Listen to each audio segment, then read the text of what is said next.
Mr. Halpern. Thanks, Judge. This is Mr. Montez, number 36. 22 CR 7002, People versus Montez. Entries? Daniel Cohen on behalf of the people. And Robert Halpern on behalf of Mr. Montez, who is present in custody in the courtroom today. I was set for sentencing today. That's correct. Ready to proceed? Yes. Yes, Your Honor.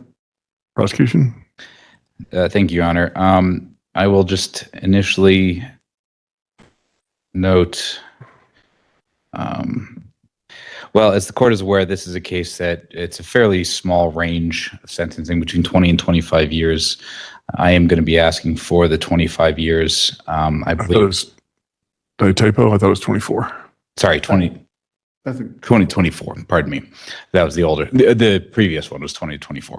I'm asking for that 24 years. I know. I think we're all aware of Mr. Montez's situation, but at the end of the day, this was a very violent assault against peace officers when they were trying to enforce the law and protect the peace and sanctity of the Denver Union Station bus station.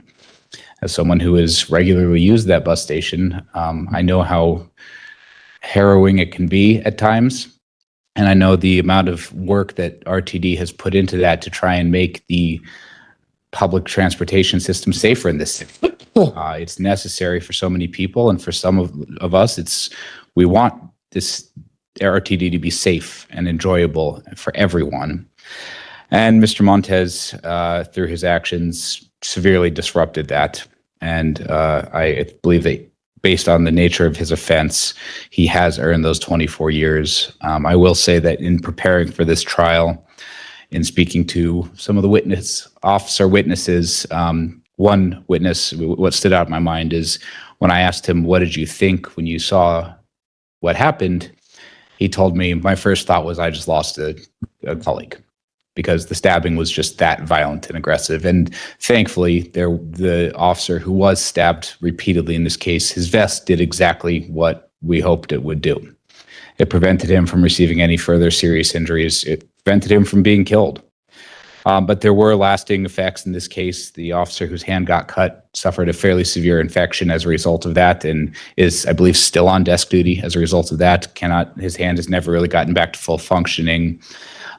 This has affected a lot of people in a lot of different ways. There's a very large restitution amount, and I don't know if I haven't had a chance to talk to Mr. Halpern about this, so I will state that it's in excess of $20,000. So if I could have an opportunity to file a written motion, because it's divided between multiple different officers and expenses. So if I could have permission to file a written restitution request after conferring with Mr. Halpern about it, and I can get that done in the next week to week and a half. Better to be heard before. Oh, so he's Thanks, Judge. It's been a difficult case. It's obviously quite old, and I've gotten to know Mr. Montez throughout the pendency of the case fairly well, and I know he would disagree with some of my characterizations and my raising competency, but I've seen kind of the highs and lows, if you will, and when he is what I think functioning on a competent level, he's very smart, asks really intelligent questions about the case, about his options, about what happened that day, and he's taken responsibility for it. And it was, you watch the video, and that part of it is hard to watch when he has the scissors. But there is a long standoff, and that's in front of an elevator. I watched the video. Okay. And what Mr. Montez is talking about, and you hear it on the video, is at some point they do say that he can go. Once he puts the scissors away, they wanted him to get rid of the scissors, and then the doors open, and he did think he was free to go, and he got rushed. I think it's pretty clear that they weren't going to let him go given the circumstances, but he believed that and stepped back onto the elevator, and then they rushed him and he reacted. And again, it's scary watching that reaction, and I'm glad they were wearing the vests. And I'm also glad that Mr. Montez, before the trial, opted for this option. While it's still a hefty sentence he's looking at, I would be concerned about post-trial and what he'd be looking at potentially the rest of his life. Again, I'm not sure that Mr. Montez to this day agrees with the idea of mental illness and mental health. But again, I think when I've seen him on his medications and doing well, he is smart and thoughtful. And I would encourage him to wrap his head around that and understand that diagnosis. Obviously, that's a decision he's going to make. But when I've seen him at his best, he has a lot to offer, and I really wish him luck moving forward through the prison, and then when he's released, and how he handles that in the future. But I know he wants to speak, and I do wish him the best throughout this process. All right, sir, you have the right to tell me anything you'd like me to know about this case and what your sentence could be. I really have no interest in anything else. The only issue for this court is what should the sentence be? All right, this is very important about the case and about the sentencing. Very important that my diplomatic immunity, highest degree, was automatically uploaded and in effect February 2023. It will be against my rights as a king and diplomatic immunity to prosecute me. Protocol. I am a king. We've passed all that, sir. You agreed to plead guilty. The only question right now is, will I give you 20 years or 24 years? That's what you agreed to. So what is it you want? 20, 21, 24? With diplomatic immunity, highest degree, is what I'm trying to understand is that I'm not supposed to be prosecuted. So how is it All right, that we're not having this discussion anymore, sir.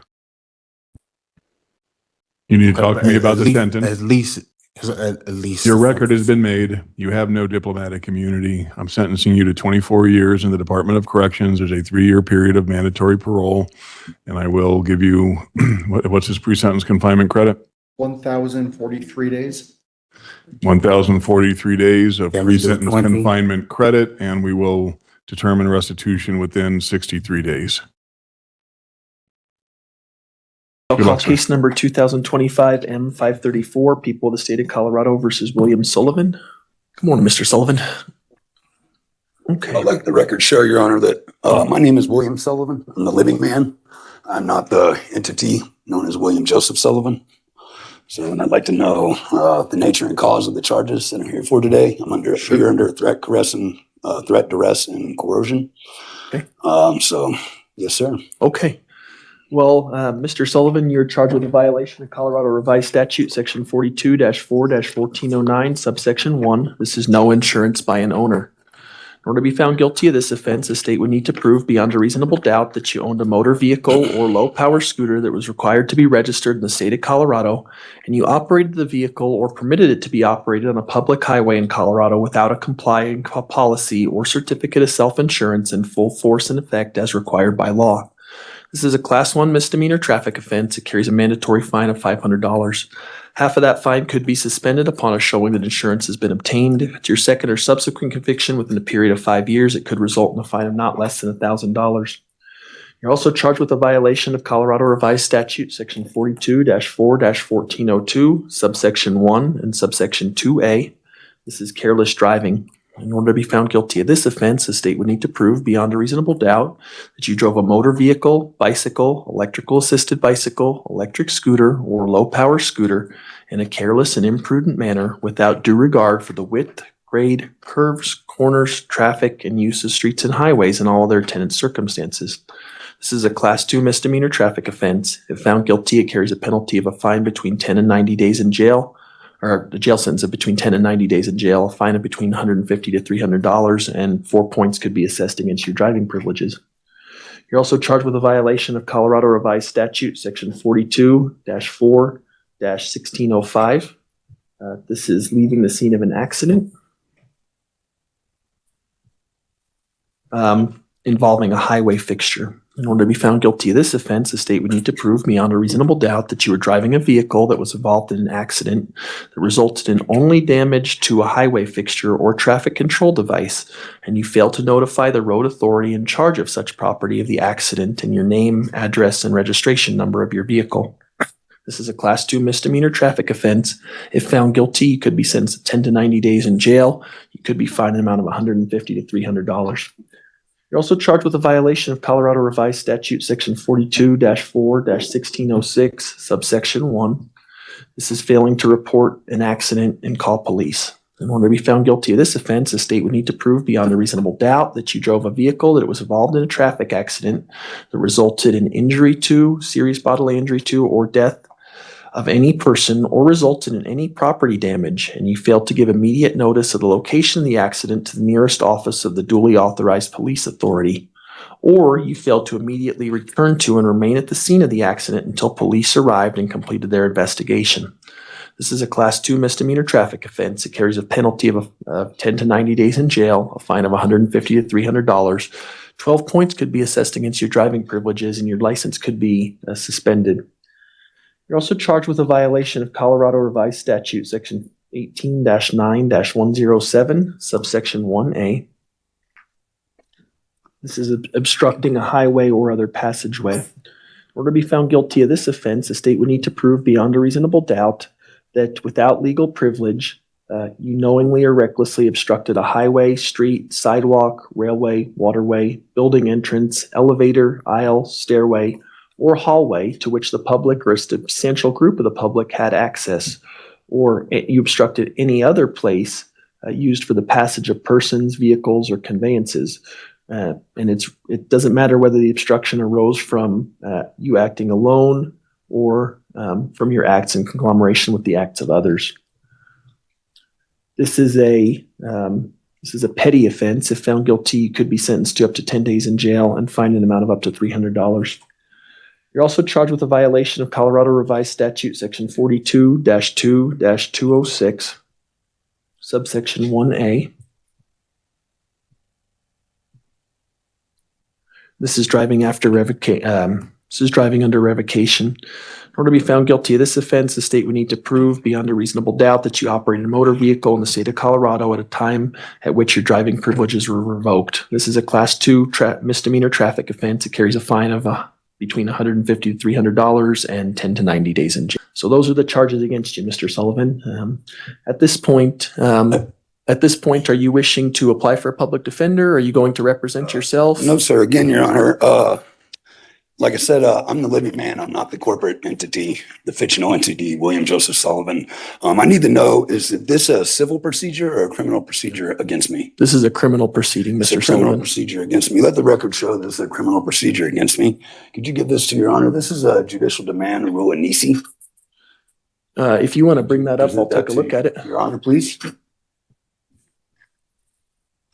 Stating that I be recognized as a living man, as stated in the Bible. You're either a man, a woman, or a citizen. I'm not a second-rate citizen. I'm not a corporate fiction. Unless the DA or the court can prove to me I'm a corporate fiction, but I stand here as a living, breathing man. I also have a motion for dismissal. If this is a criminal case against me, then I have the right to face my accuser. I need to know who that is. I need to see a written affidavit from that person, and I have the right to face them if this is a criminal case. Do you have a copy of that motion, Mr. Sullivan? I do right here. Okay. Why don't you bring that up as well? Apologize, I did not get that filed this morning. Okay.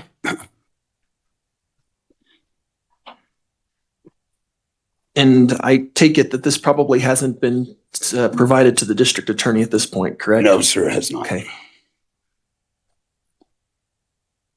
I tried to get here early, but I was not able to facilitate that. Okay. So, Mr. Sullivan, at this point, I just received these today. And Yes, sir. so, I'm happy we'll put them in the court file. We'll get a copy to the district attorney. They'll have an opportunity to respond if they wish, and then I'll issue a ruling on these. Okay. We're going to get this set over for a pretrial readiness or pretrial conference in about a month, maybe a little bit longer. And you'll be back at that point in time. And by that point, I'll have rulings on both these things Thank you very much. in advance of that. Yes, sir. I guess the only other thing, Mr. Sullivan, that we need to address, certainly you have a right to represent yourself. And so if that's what you want to do, you certainly are entitled to do that. Your other option is if you want to apply for a public defender, we can get you an application for a public I'll defender. represent myself. Okay, fair enough. And then the only other thing that we need at this point, we do have a fingerprint order for you, and I'm gonna. Oh, no, I won't be doing that. So, Absolutely not. Mr. Sullivan, There's not, unless there's an Mr. accuser, Sullivan, unless there is a written. Mr. Sullivan, this is Yes, my sir. time to talk, please. Okay. There's a fingerprint order right there. I'm going to order that you complete that by the end of next week and get your fingerprint submitted. Okay. If you fail to comply with the fingerprint order, you could be held in contempt of court. Okay. And so my expectation is that you'll comply with that court order. That fingerprint order, Your Honor, is assuming that I have committed a crime and a criminal offense. Mr. Sullivan, Why would I go get fingerprints if there is no accuser that has come and said I have done anything wrong to any other human being? Yeah. So Mr. Sullivan, that's the By order. the Constitution of the United States. Mr. Sullivan, that's the order of the court. And so it's up to you whether you That's comply or fine. I'll not. sit on writ up to the higher court and we'll squash. So that's the order of the court at this point in time. Ms. Davenport, any need for any sort of protection orders in this case? I don't see. There's no damaged party, so there's no protection order. I will issue the standard Title 18 Thank you, protection Your Honor. order that prohibits you from harassing, intimidating, or interfering with any named witness or victim of the crime you're alleged to have committed. Okay.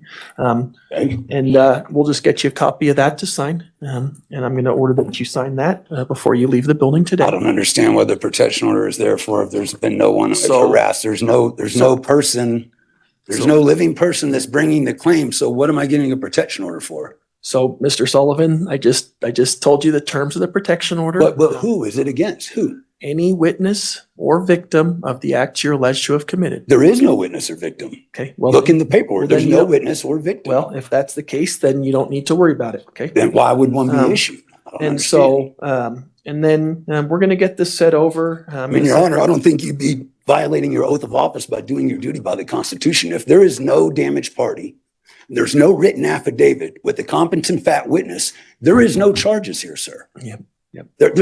Yes. There are charges, Mr. But- Sullivan. How? The state cannot bring charges against me. You're an artificial person. You're a creation of the mind only, the government. I'm a living man based on the Constitution of America. You know this is true. I'm asking for a dismissal unless you can give me a damaged party or a competent fact witness with them with a written affidavit of what I have done to them. This case is dismissed. So, Mr. Sullivan, I accepted your motion to dismiss, and I'll issue a ruling on that. Okay, and we're going to set you for a pretrial conference at 10 a.m. on November 25th. Okay, so sign the protection order. So your Fingerprints done by the end of next week, and I'll see you back on November 25th. So I need to know before I leave. I need my Nisi Prius. I need that file. Did you put that on record? That is in the file. That's correct. Did you put it on record? It's in the file on record. We've got it filed. Yep, it's in the court file. Are you abiding by that? Mr. Sullivan, I told you I would rule on the documents that you submitted. I just received them 2 minutes before the hearing, and so I will issue rulings on those documents. There's this. Okay, I'll see you back on the 25th. And have a good rest of your day. Next, I'll call case number 2025 M534. This is People of the State of Colorado versus William Sullivan. Okay, good morning, Mr. Sullivan. So, you feeling any better? I live with it every day. Yeah. So I get this ankle fusion. So. Sure. Okay, well, Mr. Sullivan's here, and then we have, who's here on behalf of the people? That's Ms. Roman. And Mr. Ramon's here on behalf of the people. So we were here in court last on the 15th of October. Mr. Sullivan, at that point in time, you indicated that you wanted to move forward representing yourself. Correct. And I ordered the fingerprint order, and I appreciate you getting that done. Thank I you. got that for you. Thank you. So I do see that the discovery's been made available through the district attorney's office. Have you had an opportunity to get that I yet? had not had an opportunity to get that. And I just recently, because of some clerical things with Colorado, it took me a while to get a lot of my documents in place, notarized. Okay. And then I got to get a couple things authenticated from the state so they can have their commercial weight and value. So if I could get a continuance, that would be really great. I would appreciate it. Okay. Have you had an opportunity to talk to the district attorney about possible resolution? I don't have contact information from Mr. Sullivan. No, I haven't. It's, I possibly will. in the future when I go to pick up my discovery? Sure, sure. I guess I could just call the office and. Yeah, I have, sure. we can discuss contact. Well, Mr. Sullivan, I think here's kind of the way I envision this going. I'm willing to set this out one more time for a plea hearing. Yes, sir. And then at that hearing, I'll expect entry of a plea either way. If you plead not guilty, we'll get a trial set. Right. And if you reach some kind of a disposition, then we can go down that road. Right. But obviously, we got to keep these things moving. Yeah, and I want to handle it properly on Sure. how I'm handling things. Sure. Just make sure all my ducks are in a row. So Sure, just kind of equity absolutely. and everything. Yeah. Absolutely. Your Honor, I believe Mr. Sullivan also has a revocation of probation pending, 24 T13. Yeah, So and that court date's on the 23rd. we set that Just- on the 23rd. Sir. We can set this at the same time. I understand that's going to kind of crunch you for time in terms of being able to enter a plea. I mean, it makes some, It generally might we run have these some things. filings I have to make and it to the Secretary of the State and then get some documents authenticated from them. So that may take a couple more weeks. Okay. So it'd be nice if I. Why don't could I push give it you a out. little bit more time That in this would be- case? I would appreciate that. I mean, understanding that, well, We can set them off for like a longer period of time. I just want them to be set together. That would actually be really beneficial. okay. That way I could handle it both at the same Sure, time. sure. You know what I Let's mean? do that. So what's the revocation case, Mr. Monk? 24 T13 is what I have in my notes. Okay, so what we're gonna do, I'm gonna call case number 2024 T13 at this, T13 at this point. Let's get these both set out. We'll set for hearing on probation January 20th. Does that give you enough time, Mr. Sullivan? Yes, sir. I think I can accommodate that. Okay. Absolutely. January 20th at 9 a.m. We'll set both these cases. So we'll set 24 T13 for hearing on probation and 25 M 534.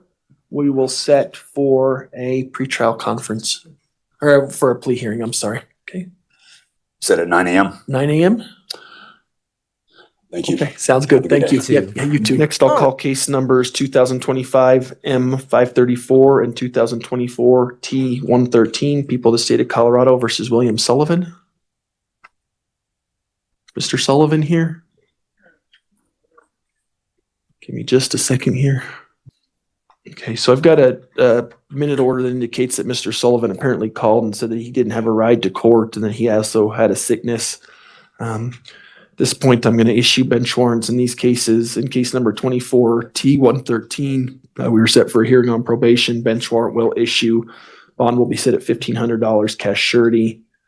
And then in 24 T113, I'm sorry. I'm sorry, in 25 M. 25 M 534.